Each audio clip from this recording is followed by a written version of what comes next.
আমি প্রেমের জ্বালায় অস্থির ছিলাম। আমি বলে কার দিকে তাকালাম সে প্রেমে পড়ে গেল। এরকম বহুত কাহিনী হয়েছে এরকম তো একটা অভিজ্ঞতা আছে। হ্যাঁ, এরকম অভিজ্ঞতা আছে। এখনো বিয়ে করেনি এরকম অভিজ্ঞতাও আছে। আমার প্রেমে পড়ে হাবুডুবু। আমি পর্দার বিপক্ষে না। পর্দা অবশ্যই যার মতো করে করবেন। সেখানে আমাদের কারো কিছু বলার নেই। কিন্তু আমাদের শিল্প সংস্কৃতিকে আপনি অবজ্ঞা করতে পারবেন না। মৌলবাদ ধীরে ধীরে যেভাবে ঢুকেছে, সেটা আমাদের শিল্প এবং সংস্কৃতিকে গ্রাস করার একটা অভিপ্রায় নিয়ে ঢুকেছে। আসসালামু আলাইকুম। এনটিভি দর্শকদের স্বাগত জানাচ্ছি। আমি স্পেশাল করেসপন্ডেন্ট জাহিদুর রহমান। দর্শক, আজকে আমাদের অতিথি আপনাদের প্রিয় অভিনেত্রী, নৃত্যশিল্পী মুনমুন আহমেদ। মিস আহমেদ, এনটিভির পক্ষ থেকে আপনাকে স্বাগত জানাই। এই মুহূর্তের ব্যস্ততা কি নিয়ে? আমাদের তো ব্যস্ততা থাকে হচ্ছে আমাদের ক্লাস কেন্দ্রিক এখন বেশিরভাগ। যে আমার নাচের ক্লাসগুলো শুক্র শনিবারে হয়। আর এর বাইরে কিছু কাজ তো সবসময় চলতে থাকে। তবে এখন নাচের আ কিছু কাজ নজরুলের উপরে করছি, যেটা আপনি জানেন যে এবছর নজরুল বর্ষ ঘোষণা করা হয়েছে।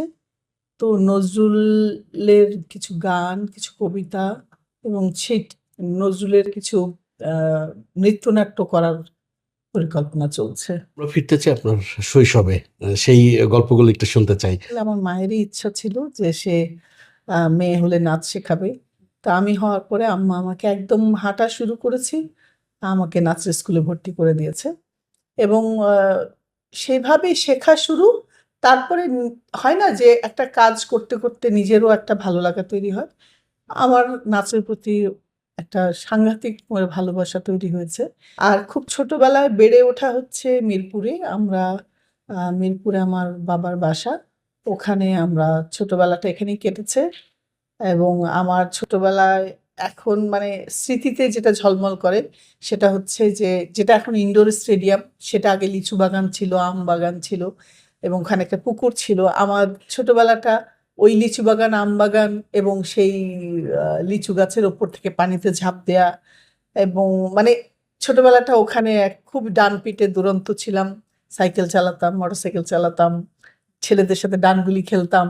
মানে আ কখনো আমার পরিবার থেকে যে তুমি মেয়ে হিসাবে এটা করা যাবে না, এরকম আমাদেরকে কখনো বলেনি। ফলে ছোটবেলাটা আসলে খুব স্বাধীনভাবে বেড়ে উঠেছি। আপনার তো একমাত্র কন্যা। সে কি আপনার মতো বেড়ে উঠতে পেরেছে? ও অনার্স মাস্টার্স শেষ করেছে, পড়াশোনা শেষ করেছে ইকোনমিক্স এবং ডেভেলপমেন্ট স্টাডিজ। আম বিদেশেও পড়াশোনা করেছে। সোয়াস ইউনিভার্সিটি থেকে লন্ডন থেকে এবং সে একটা ব্রিটিশ অর্গানাইজেশনের সঙ্গে কাজ করছে এখন। বিয়ে করেছে। সে আমার মতো করে বেড়ে ওঠেনি। সে উল্টা আমাকে শাসন করে। সে আমাকে বলে, "তুমি মোটরসাইকেল চালাবে না" বা সে খুব ভয় পায়। হ্যাঁ? সে গাড়ি ছাড়া মুভ করতে পারে না।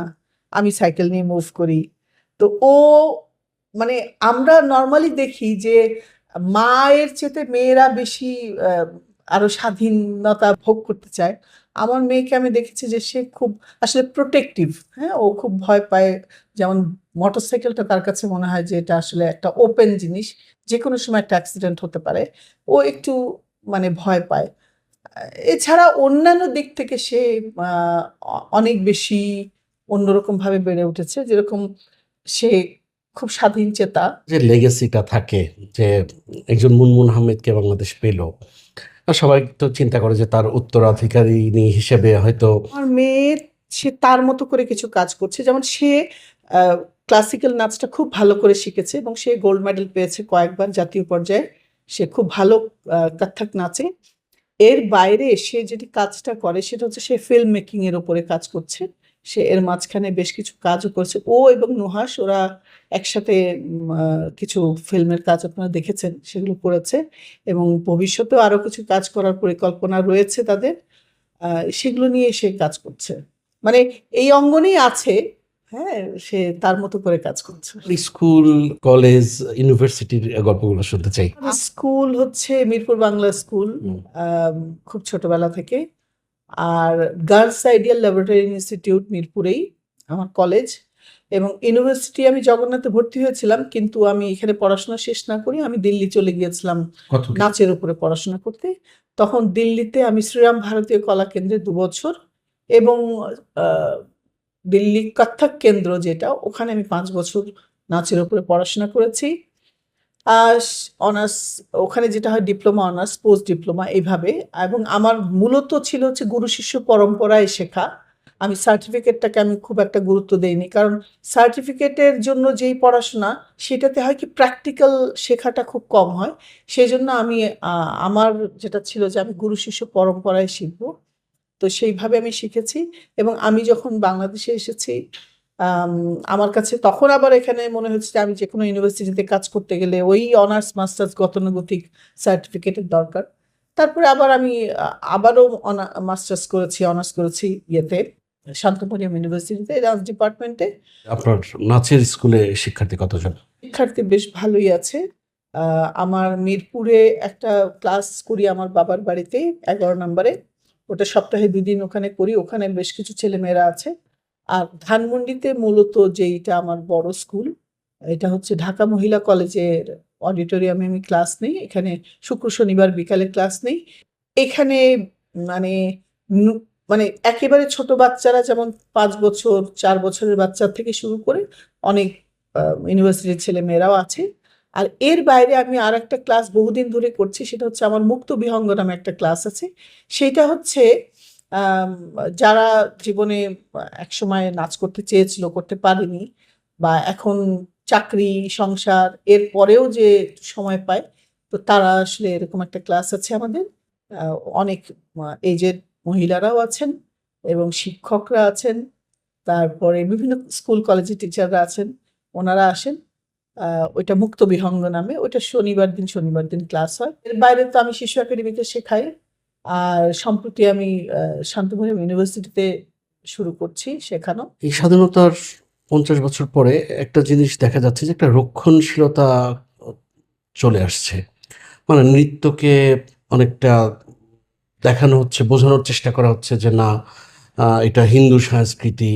এই যে সংস্কৃতির উপরে মানে অন্যরকম একটা বাধা, এটা আপনি কিভাবে দেখছেন? আমরা একসময় দেখেছি যে আমাদের মা খালারাও কিন্তু পর্দা করতেন। তারা কিন্তু মাথায় কাপড় দিতেন বা একটা ওড়না গায়ের উপর দিতেন, কিন্তু এই যে 3 প্যাচে 4 প্যাচে যে হিজাব, এই ধরনের কিন্তু আগে ছিল না। আমাদের দেশটা তো হচ্ছে একটা মানে একটা শিল্প সংস্কৃতির দেশ বলবো আমি। কারণ এইখানে আম, মৌলবাদ ধীরে ধীরে ধীরে ধীরে যেভাবে ঢুকেছে, সেটা আমাদের শিল্প এবং সংস্কৃতিকে গ্রাস করার একটা অভিপ্রায় নিয়ে ঢুকেছে, যেটা আসলে মানে কখনোই উচিত না। কারণ আমাদের দেশের যে কৃষ্টি, কালচার, ঐতিহ্য, এই জিনিসগুলোকে আপনি বাদ দিয়ে কিন্তু কিছু ভাবতে পারবেন না। আমরা কিন্তু আমাদের দেশকে পরিচিত করতে গেলে কিন্তু আমাদের সংস্কৃতিকে আগে পরিচিত করতে হবে। আমাদের সংস্কৃতি বাদ দিয়ে কিন্তু কিছুই হবে না। মানে আমি পর্দার বিপক্ষে না। পর্দা অবশ্যই যার যার মতো করে করবেন, সেখানে আমাদের কারো কিছু বলার নেই। কিন্তু আমাদের শিল্প সংস্কৃতিকে আপনি অবজ্ঞা করতে পারবেন না। শিল্প সংস্কৃতি ছাড়া একটা মানে বাচ্চা বেড়ে ওঠা, তার মনোনীত তৈরি হবে না। সে তো সুন্দর মনের অধিকারী হবে না। তো একটা সুন্দর মনের অধিকারী যদি না হয়, তাহলে সেই মানুষটা সে সুন্দর সংসার করবে কিভাবে, সুন্দর তার চাকরি জীবন করবে কিভাবে, সুন্দর দেশ গড়ার স্বপ্ন দেখবে কিভাবে? সবকিছুর মূলে হচ্ছে সংস্কৃতি। আপনার সংস্কৃতি বাদ দিয়ে কিছুই করা যাবে না। যারা গ্রাস করার চেষ্টা করছে, আমি বিশ্বাস করি তারা একটা সময় বুঝবে। সৌদি আরবে তো রক্ষণশীলতা থেকে এখন সেখানে সিনেমা হল হচ্ছে, আর বাংলাদেশে সিনেমা হল বন্ধ হচ্ছে। মৌলবাদের উত্থান হওয়াতে কিছু কিছু জায়গায় হয়তো বাধা সৃষ্টি হচ্ছে, বাট আমি এই বাধাটাকে বাধা মনে করি না। সারা পৃথিবী যেখানে এগিয়ে যাচ্ছে, আমরা কিন্তু পিছিয়ে যাচ্ছি। আমরা কিন্তু সবাইকে টেনে ধরছি। জীবনের এই পর্যায় পর্যন্ত এসছেন, আসার পরেও আপনি এত সাবলীল। মানে অনেকে জানতে চায় যে আপনার এই তারুণ্য ধরে রাখার মতো রহস্যটা কি? অনেকে বলে বয়স কোনো ফ্যাক্টর না, এটা নাম্বার। কিন্তু আমার কাছে মনে হয় বয়স অবশ্যই একটা ফ্যাক্টর। কারণ হচ্ছে বয়সের সাথে সাথে মানুষের শারীরিক যে ক্ষমতা, সেটা কিন্তু কমতে থাকে। শিল্পীর জীবনে এ, প্রেম ভালোবাসার অধ্যায়ে এই সম্পর্কে একটু জানতে চাই। ভালোবাসার ধাক্কাটা কখনো এলো জীবনে? প্রেম ভালোবাসা বলতে যাকে বোঝে আমরা। আমার ছোটবেলা থেকে নাচের প্রতি এত বেশি ভালোবাসা ছিল যে আমার কাছে এই যে একটা মানুষের যে একটা প্রেম করব বা আমি একটা সময় দিব একটা কোথাও, আমার এইটা না মনে হতো কি যে আমার প্র্যাকটিস বাদ দিয়ে আমি কোথাও যেয়ে বসে আড্ডা দেব বা আমি শুধু শুধু কোথাও কারোর প্রতি মানে আমার ওই প্রেমটা ওইভাবে আসলে জাগ্রত হয়নি। অবশ্যই মানুষের জীবনে প্রেম আসে, আমার জীবনেও এসেছে। আমি যখন দিল্লিতে পড়াশোনা করি তখন সুজিত মোস্তফা আপনারা নাম শুনেছেন, সঙ্গীত শিল্পী। আমরা একই সঙ্গে ওখানে আহ, পড়াশোনা করতে গিয়েছি। এক ঘরে দুই শিল্পী, দ্বন্দ্ব সংঘাত হয় না? ঝগড়াঝাটি তো স্বাভাবিকভাবে হওয়ার কথা। জানি না কি ধরনের দ্বন্দ্ব হতে পারে, কারণ আমি যখন ঘুম থেকে উঠি আমি দেখি ওর রেয়াজ চলছে এবং এত সুন্দর একটা গানের পরিবেশ, হ্যাঁ, একটা সুরেলা কণ্ঠ শুনছি, এটা সকালটাই ভালো হয়ে যায়, মনটাই ভালো হয়ে যায়। তো এখানে দ্বন্দ্বের কিছু নেই। বরঞ্চ আমার অনেক নাচের মধ্যে বেশ কিছু গান লাগে, সেই গানগুলো প্রয়োজনে সে রেকর্ড করে দেয়। তারপরে অনেক আইডিয়া আমরা শেয়ার করি একজন আরেকজনের সাথে। তারপরে গানের ক্ষেত্রেও যেমন আমি আমি ভীষণ সমালোচনা করি কোনটা ভালো, কোনটা মন্দ, কোনটা আরেকটু চেঞ্জ হলে ভালো হয়। তো আসলে আমরা আসলে একজন আরেকজনকে ভীষণ সমালোচনা করি এবং সমালোচনার মাধ্যমে আমরা নিজেদেরকে ইমপ্রুভ করি। আম এইভাবে। আর ঝগড়াঝাটি বিয়ের আগে যা করেছি, বিয়ের পরে আসলে আমরা আমাদের কাজ নিয়ে এত ব্যস্ত যে আমরা আসলে একজন আরেকজনের কাজের গুরুত্বটাকে অনেক বেশি দেই। প্রত্যেকের কাজটাকে আমরা অনেক রেসপেক্ট করি। ফলে ঐরকম দ্বন্দ্ব আসলে নাই। যেটা মানে প্রতিনিয়ত একটা ঝগড়া যেটা সেইরকম আসলে ওইটা ওই জায়গা থেকে আসলে উঠে আসতে হয়। আপনি যদি ছোট, ছোট বিষয় নিয়ে যদি আমরা আ আ ভাবতে থাকি তাহলে আমরা অনেক বড় বিষয়ে ভাবার সুযোগ পাবো না। সেজন্য আমরা আমাদের বড় কাজগুলো নিয়েই ব্যস্ত থাকি বলে আমাদের অনেক ছোটখাটো ইগনোরড হয়ে যায়। প্রেমের কথা বললেন যে আপনি দিল্লিতে গিয়ে প্রেমে পড়লেন। তো তার আগে যখন আপনি বেড়ে উঠছেন, মুনমুন আহমেদ তৈরি হচ্ছে ঢাকা থেকে, প্রেম আপনার উপর অসংখ্যবার পড়েছে। অনেক, অনেক। আমি প্রেমের জ্বালায় অস্থির ছিলাম। আমি বলে কার দিকে তাকালাম সে প্রেমে পড়ে গেল। এরকম বহুত কাহিনী হয়েছে। কিন্তু আমার জন্য আমি বললাম না আমি নাচটা নিয়ে এত বেশি আমার ওই প্রেমগুলো গুরুত্ব পেত না। আমি দেখতাম অনেকে কষ্ট পেত। অনেকে কষ্ট পেত। কিন্তু ওই কষ্টটা আমি আসলে কি করব? আমার তো এরকম তো একটা অভিজ্ঞতা আছে। হ্যাঁ, এরকম অভিজ্ঞতা আছে। এখনো বিয়ে করেনি এরকম অভিজ্ঞতাও আছে। আমার প্রেমে পড়ে হাবুডুবু। কিন্তু আমার কিছু করার নেই। কারণ হচ্ছে আমি কি করব? কেউ যদি ভালোবাসে তার ভালোবাসাটাকে আমি রেসপেক্ট করি। কিন্তু আমি আমার কাজ নিয়েই আসলে ব্যস্ত। বাইক চালিয়ে মুনমুন আহমেদ ঢাকার রাস্তায় যানজটে বসে আছে। মানুষজন কি বলে সে সময়টায়? অভিজ্ঞতাগুলো কেমন? আমার মনে হয় যে আমি খুবই সাপোর্ট পাই। ইভেন ট্রাফিক থেকে ট্রাফিক পুলিশও অনেক সময় দেখি যে আমি থাকলে ওর সিগন্যাল ছাড়ানোর ব্যবস্থা করেন এবং আম আমার আশেপাশে রিক্সা চালক বলেন বা আশেপাশে গাড়ি চালক বলেন, আমি কখনো আসলে খুব বাজে এরকম কোনো সিচুয়েশন এ পড়ি না। আসলে এটা আমার দৈনন্দিন জীবনের একটা অংশ তো। আমি এটাকে খুব স্বাভাবিকভাবেই দেখি। আর আমি যখন পথে চলি আমি দেখি যে বিশেষ করে মহিলারা আমাকে খুব মানে থামস আপ দেখান যে, "আমরা পারিনি, আপনি পারছেন।" হুম। যেমন অনেকের পরিবার থেকেই তো আসলে এই সুযোগটা দিতে চায় না। না তুমি চালাবে না বাইক, পছন্দ করে না। তারপরে একটা মেয়ে যে স্বাধীনভাবে অ্যা মানে কোথাও যাবে, এটা অনেক পরিবারে এখনো ইয়ে করে না। আর আমার স্বাভাবিক জীবনযাপনের মধ্যেই তো আমি যেখানে যাচ্ছি আমার বাইক নিয়েই যেতে হচ্ছে। কারণ এটাই আমার মেইন বাহন। হ্যাঁ? এবং আমার কাছে আমি যখন চালাই আমার কাছে মনে হয় যে ভাসছি। হ্যাঁ, ভাসছি। ভালো লাগছে। আমার স্ট্রেস রিলিজ হয়। হ্যাঁ? মানে আমি কোথাও যাচ্ছি এটা আমার কাছে মনে হয় যেন আমি ভাসছি। এটা শিল্পী মুনমুন আহমেদের জীবনের সবচেয়ে বড় অর্জন কোনটা? আ সত্যি এটাকে নিয়ে ভাবতে হবে। সবচেয়ে বড় অর্জন আম শিল্পী জীবনে অর্জন হচ্ছে যে আমি একজন নৃত্যশিল্পী হিসাবে আ সবার কাছে আ মানে সম্মানিত। আমি যদি মেট্রো রেলেও চড়ি, আমি যখন উঠি, আমি সঙ্গে, সঙ্গে দেখি যে আমাকে সিটটা ছেড়ে দেয়া হচ্ছে একজন শিল্পী হিসাবে এবং আমাকে রেসপেক্ট করে সেই জায়গা থেকে আমাকে জায়গাটা ছেড়ে দেয়া হয়। বা আমি যদি কোথাও যাই, আ মানুষজন আমাকে চেনে বলে আমি যেই রেসপেক্টটা পাই, আমার কাছে মনে হয় যে শিল্পী জীবনের এটাও একটা অনেক বড় প্রাপ্তি যে ভালোবাসা। মানুষের ভালোবাসা। আমি আমার নাচের মাধ্যমে আমি আমাকে যেভাবে আপগ্রেড করেছি, আমি কিন্তু সবার ভালোবাসাটা পাই। এই ভালোবাসাটাই হচ্ছে আমার কাছে মনে হয় যে একটা বড় অ্যাচিভমেন্ট। আর যদি আক্ষেপের কথা জানতে চাই? আক্ষেপ তো অবশ্যই আছে। একটা শিল্পী জীবনে কিন্তু অনেক আক্ষেপ থাকে। যেমন আমি এমনও কিছু, কিছু কাজ করতে চেয়েছি, যেই কাজগুলো করার জন্য বিশাল, বিশাল স্পন্সর দরকার।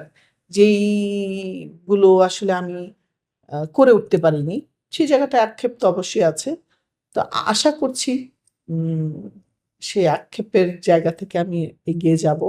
আর যেহেতু পজিটিভ চিন্তা করি সবসময়, তো আমার মনে হয় যে আমার কাজগুলো হয়তো আ যেই সময়ে করার কথা, হয়তো সময়টা একটু পিছিয়েছে। এই আর কিছু না। অভিনয়টা সেভাবে নজর দিলেন না কেন? আমার আসলে নাচ নিয়ে এত কাজ থাকে যে অভিনয়ে এত সময় দিতে পারি না। তারপরেও কিছু, কিছু কাজ করি যখন আম অনুরোধ আসে, এই কাজটা আপনাকে চাচ্ছি। করে দেই, করি কাজ। হুমায়ূন আহমেদ সাহেব কিভাবে খুঁজে পেয়েছিলেন আপনাকে? হুমায়ূন স্যার একটা রঙের বারোই নামে একটা আ অনুষ্ঠান করতেন। ম্যাগাজিন অনুষ্ঠান করেছিলেন রঙের বারোই। ওখানে হাসন রাজার একটা হিন্দি গান ছিল, প্যারা রে বালা বাজে বাঁশুরিয়া রে। এই গানটা উনি খুঁজে বের করেছিলেন এবং ওই গানটা যখন রেকর্ড করেছিলেন, উনি বলেছিলেন যে এটা একটা নাচ হওয়া দরকার। তখন উনি আমাকে খুঁজে বের করেছিলেন এবং হুমায়ূন আহমেদের সঙ্গে আমার পারিবারিক একটা সম্পর্কও ছিল।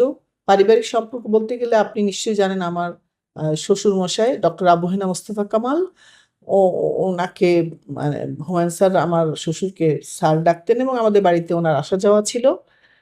একটা পারিবারিক ওরকম সম্পর্ক ছিল। আর এর বাইরে আমি একজন নৃত্যশিল্পী হিসাবে উনি আমাকে খুঁজে বের করেছেন এবং আমাকে দিয়ে ওই কাজটি তখন বিটিভির জন্য করেছিলেন। আ সেইটার পরে একটা সময়ে আ অ যখন কিছু সিনেমার জন্য উনি আমাকে অফার করলেন। 'আমার আছে জল', তারপরে 'ঘেটুপুত্র কমলা' এবং এর বাইরে আমি উনার অসংখ্য নাটক করেছি। তো মানে উনি পছন্দ করেছেন বলেই উনি আমাকে কাজ দিয়েছেন এবং আমাকে আ উনার কাজগুলো করেছি। আমারও ভালো লেগেছে। এনটিভির দর্শকদের জন্য কি বলবেন? এনটিভির দর্শককে স্পেশালি যেটা বলতে চাইবো, যেটা আপনার পরিবারে যদি আপনার সন্তানটি থাকে, তাহলে তাকে অবশ্যই সংস্কৃতির কোনো একটি মাধ্যমে তাকে পরিচিত করান এবং সে অবশ্যই অ্যা ভালো মনের মানুষ হয়ে গড়ে উঠবে, এটাই আমি আশা করি। শিল্পের অনেক শাখা আছে। যেই শাখাটি আপনার বাচ্চা পছন্দ করে, তাকে সেইভাবেই এগিয়ে দিন। দর্শক এতক্ষণ আমাদের সঙ্গে ছিলেন আপনাদের প্রিয় নৃত্যশিল্পী এবং অভিনেত্রী মুনমুন আহমেদ। চেষ্টা করব আগামীতে নতুন কোনো অতিথিকে নিয়ে আপনাদের সামনে হাজির হতে। ততক্ষণ পর্যন্ত সবাই ভালো থাকবেন, সুস্থ থাকবেন, এনটিভির সঙ্গে থাকবেন। আল্লাহ হাফেজ।